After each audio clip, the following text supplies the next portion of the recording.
Good morning, everyone. Myself, Dr. Usha Vyas, Associate Professor, English. Today, I will teach second year English Literature, and my topic is Can Twelfth Night be classified as a romantic comedy? Twelfth Night is considered to be romantic comedy. Shakespeare wrote it in the second period of his writing career. In this play, he reaches a level of perfection not attained by him in other immature comedies. Shakespeare's comedies have certain features in common. They bear the stamp of his genius. The atmosphere of Twelfth Night is romantic. We feel as if we were transported to a world of make believe and were far away from the accepted standards and conventions of ordinary life. In the romantic atmosphere of Twelfth Night, many strange things takes place. It is in fact a land of imagination. It is no use questioning all the things that take place here. The main plot takes a start with the arrival of the shipwrecked brother and sister, Sebastian and Viola, on the shores of Illyria. Neither of them knows that the other is alive.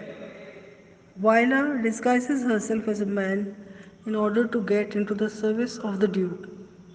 We should not question whether Viola we should not question whether brother and sister resembled each other so much that they were confused for each other even by Olivia and Orsino.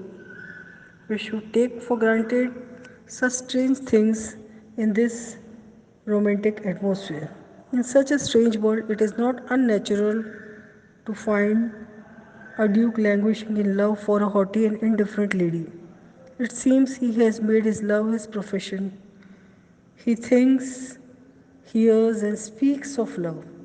He gets engrossed in songs of love.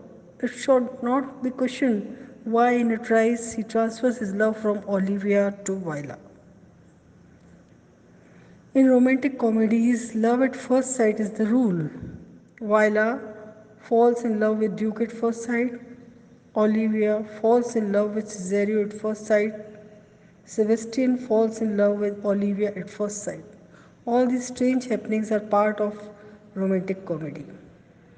Shakespeare, being a skillful writer, makes us suspend our disbelief in such improbable things. With his beautiful poetry, he lulls our common sense to sleep.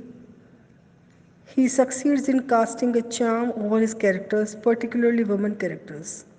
He utilizes songs to promote the romantic atmosphere of the play. Feste also makes a rich contribution to the attainment of the end.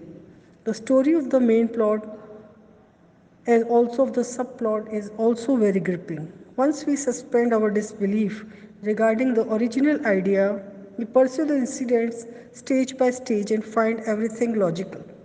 Once we accept the possibility of Viola's disguise, Olivia's falling in love with her at first sight appears quite natural and logical. The heroines of romantic comedy makes the plays very interesting. Viola, the heroine of romantic comedy, plays a great part in this respect. She is at once tender and sensitive, witty and resourceful, womanly and enterprising. With a manly disguise, she sets afoot a number of complications. She faces the future with confidence. She may be compared to Beatrice of Portia. With her patience and charm, broad minded and selfless love, she not only attains her objective but also helps other lovers to meet fulfillment of their passions. She not only leads to the marriage of Olivia and Sebastian but also teaches Olivia and Orsino what true love is. Ruskin said Shakespeare has no heroes, only heroines. This is perfectly true in regard to Twelfth Night. Viola constitutes the main charm of the romantic comedy. Thank you very much. This is all for today. See you again all tomorrow.